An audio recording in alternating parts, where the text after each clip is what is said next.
શ્રી સ્વામિનારાયણ નામ રટણથી વાસના નિર્મૂળ થઈ ગઈ. કાશીના રાજા અનોપસિંહ હતા. તેમના ધર્મપત્ની ઈડર રાજાના દીકરી હતા.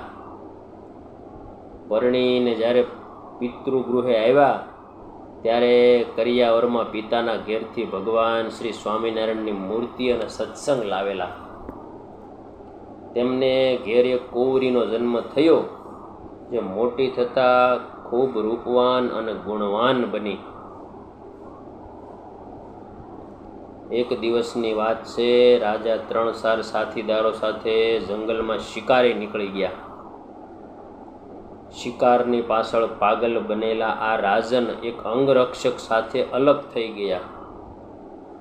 શિકાર તો ન પકડાયો, પણ એમનું મોત જાણે પકડાઈ ગયું હોય એમ એક હાવજ પોતાની ભણી ઘસી આવ્યો અને તરાપ મારવા જાય ત્યાં તો સાથે રહેલા અંગરક્ષકના અચૂક નિશાને વનરાજને વીંધી નાખ્યો.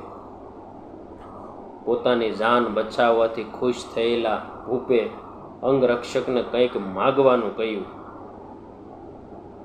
આ યુવાને રાજાની રાજકુંવરીનો હાથ માંગ્યો. મોહાંત બનેલા આ અંગરક્ષકને રાજા કાંઈ બોલવા જાય ત્યાં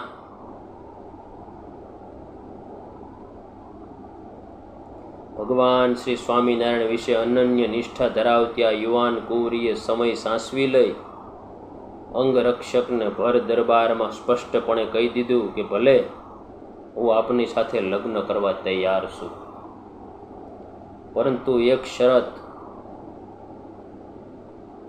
કે તમામ સગવડે યુક્ત એવા ઓરડામાં તમારે ભગવાન શ્રી સ્વામિનારાયણની મૂર્તિ સમક્ષ બેસીને હાથમાં માળા લઈ 6 માસ સુધી સ્વામિનારાયણ સ્વામિનારાયણ અખંડ ભજન કરવું અને ત્યાંથી તમારે બહાર પણ નીકળવાનું નહીં.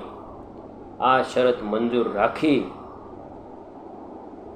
તે અંગરક્ષકે મૂર્તિ આગળ બેસી સ્વામિનારાયણ મહામંત્રનું રટણ ચાલુ કર્યું અને જે મહામંત્રે અનાદિની વાસના બાળી નાખી.